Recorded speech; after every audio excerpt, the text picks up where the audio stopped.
ಪ್ರಭು ಯೇಸು ಕ್ರಿಸ್ತರಲ್ಲಿ ನನ್ನ ಆತ್ಮೀಯ ಸಹೋದರ ಮಿತ್ರರೇ, ಫೇತ್ ಫ್ಯೂಯಲ್ ಆತ್ಮೀಯ ಶುಶ್ರೂಷೆಗೆ ನಿಮ್ಮೆಲ್ಲರನ್ನು ಬಹಳ ಪ್ರೀತಿಪೂರ್ವಕವಾಗಿ ನಾನು ಸ್ವಾಗತಿಸ್ತೇನೆ. ಇವತ್ತು ನಾವು ಧ್ಯಾನಿಸುವ ವಾಕ್ಯ ಸಂತ ಯೋಹಾನನು ಬರೆದ 5ನೇ ಅಧ್ಯಾಯದ 1ರಿಂದ 7 ತನಕಿರುವಂತಹ ವಾಚನಗಳು. ಬೆತ್ಸೆದ ಕೊಳದ ಬಳಿಯಲ್ಲಿ ಇರುವಂತಹ ವ್ಯಕ್ತಿಗೆ ಸೌಖ್ಯವನ್ನು ನೀಡುವಂತಹ ಒಂದು ನವೀಕರಣವನ್ನು ನೀಡುವಂತಹ ಕೃಪೆಯ ಸಂಕೇತವಾಗಿ ದೇವರು ಅವನನ್ನು ಎತ್ತುವಂತಹ ವಿಷಯವನ್ನು ನಾವು ಇವತ್ತು ಧ್ಯಾನಿಸ್ತಾ ಇದ್ದೇವೆ. ಬೆತ್ಸೆದ ಕೊಳ, ಇದಕ್ಕೆ ಹೀಬ್ರೂ ಭಾಷೆಯಲ್ಲಿ ದಯೆಯ ಮನೆ, ಹೌಸ್ ಆಫ್ ಮರ್ಸಿ ಎಂದು ಸಹ ಅರ್ಥವಿದೆ. ಈ ಕೊಳವು ಹಳೆಯ ಒಟ್ಟಂಬಟ್ಟಿಕೆಯ ಧರ್ಮ ವಿಧಿಗಳನ್ನು ಅಥವಾ ಮನುಷ್ಯನು ತನ್ನ ಸ್ವಂತ ಶಕ್ತಿಯಿಂದ ರಕ್ಷಣೆ ಪಡೆಯಲು ಮಾಡುವ ಪ್ರಯತ್ನವನ್ನು ಸಹ ಸೂಚಿಸುತ್ತದೆ.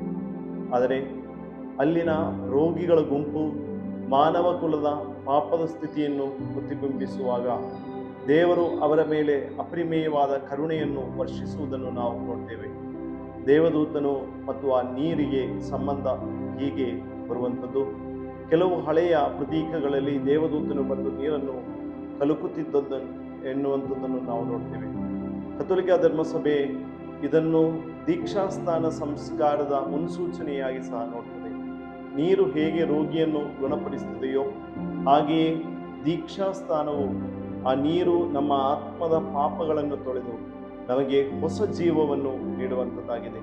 ಅದರಿಂದ ನಾವು ದೀಕ್ಷಾಸ್ಥಾನ ಪಡೆಯುವಾಗ ಹೊಸ ಜೀವವನ್ನು ಪಡೆದು ಕಥೋಲಿಕ ಧರ್ಮಸಭೆಯ ಅಂಗಗಳಾಗಿ ಮಾರ್ಪಟ್ಟಿದ್ದೇವೆ. ಆತ್ಮೀಯರೇ, 38 ವರ್ಷಗಳ ಕಾಲ ಆ ವ್ಯಕ್ತಿ ಅಲ್ಲಿ ಒಂದು ಸೌಖ್ಯಕ್ಕೋಸ್ಕರ ಕಾದು ಕುಳಿತಿದ್ದ. ಇದು ಸಂತ ಅಗಸ್ತೀನ್ ಅವರು ಹೀಗೆ ಹೇಳ್ತಾರೆ. ಧರ್ಮಸಭೆಯ ಪಿತರಾದಂತಹ ಸಂತ ಅಗಸ್ತೀನ್ ಅವರು 38 ವರ್ಷ ಇಸ್ರಾಯೇಲ್ ಜನವು ವಾಗ್ದತ್ತ ನಾಡನ್ನು ಸೇರಲು ಅರಣ್ಯದಲ್ಲಿ ಅಲೆದಾಡಿದ ಸಮಯವನ್ನು ನಮಗೆ ನೆನಪಿಸುವಂಥದ್ದು.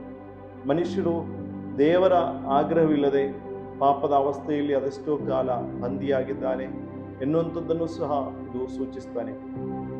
ಇವನ ಆಸೆ ಏನು? ಯಾರೂ ಇಲ್ಲ ನನ್ನನ್ನು ರಕ್ಷಿಸಲು, ಆದರೆ ಯಾರಾದರೂ ಇದ್ದರೆ ನನಗೆ ಸೌಖ್ಯವನ್ನು ಪಡೆಯಬಹುದು ಎನ್ನುವಂಥ ಆಸೆ. ಕ್ರಿಸ್ತರಾಗಿದ್ದಾರೆ ನಮ್ಮ ಏಕೈಕ ರಕ್ಷಕರು. ರೋಗಿಯು ಹೀಗೆ ಹೇಳ್ತಾನೆ, ನನ್ನನ್ನು ನೀರಿಗೆ ಇಳಿಸಲು ಯಾರೂ ಇಲ್ಲ.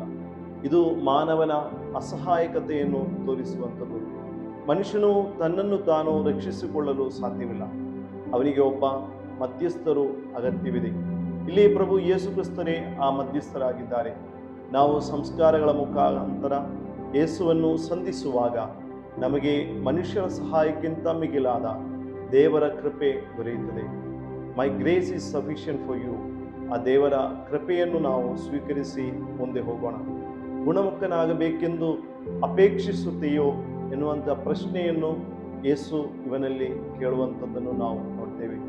ದೇವರು ನಮಗೆ ನೀಡಿದ ಸ್ವತಂತ್ರ ಇಚ್ಛೆ, ಫ್ರೀ ವಿಲ್ ಅನ್ನು ಇಲ್ಲಿ ನಾವು ಗಮನಿಸುವಂಥದ್ದು. ದೇವರು ನಮ್ಮ ಅನುಮತಿ ಇಲ್ಲದೆ ನಮ್ಮನ್ನು ಬಲವಂತವಾಗಿ ಗುಣಪಡಿಸುವುದಿಲ್ಲ. ನಾವು ಗುಣವಾಗಲು, ಅಂದರೆ ಪಾಪದಿಂದ ಹೊರಬರಲು ಮೊದಲು ಮನಸ್ಸು ಮಾಡಬೇಕು.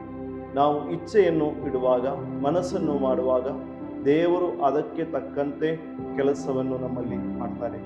ನಿರೀಕ್ಷೆ ಕಳೆದುಕೊಳ್ಳಬೇಡಿ ಎನ್ನುವಂತಹ ಸಂದೇಶವನ್ನು ದೇವರಲ್ಲಿ ನೀಡ್ತಾರೆ. 38 ವರ್ಷಗಳ ನಂತರವೂ ದೇವರು ಆ ವ್ಯಕ್ತಿಯನ್ನು ಮರೆಯಲಿಲ್ಲ.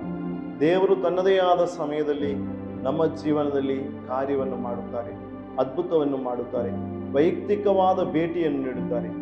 ಯೇಸು ದೊಡ್ಡ ಗುಂಪಿನ ಜೊತೆ ಈ ವ್ಯಕ್ತಿಯ ಬಳಿಗೆ ಹೋಗಿ ಎಲ್ಲರನ್ನು ಒಟ್ಟಾಗಿ ಗುಣಪಡಿಸಲಿಲ್ಲ. ಬದಲಾಗಿ ಆ ಒಬ್ಬ ವ್ಯಕ್ತಿಯನ್ನು, ರೋಗಿಯನ್ನು ಪ್ರತ್ಯೇಕವಾಗಿ ಕರೆದು ಮಾತನಾಡಿಸಿ ಆ ದೇವರು ಅವರನ್ನು ಪ್ರೀತಿಸಿ ಅವನ ಹೆಸರನ್ನು ಪ್ರತ್ಯೇಕವಾಗಿ ಅರಿತು ಅವನನ್ನು ವೈಯಕ್ತಿಕವಾಗಿ ಅವನಿಗೆ ಸೌಖ್ಯವನ್ನು ನೀಡಿದ್ದಾರೆ. ಆ ನೋವಿನಲ್ಲಿ ದೇವರು ಹತ್ತಿರವಾಗಿದ್ದಾರೆ.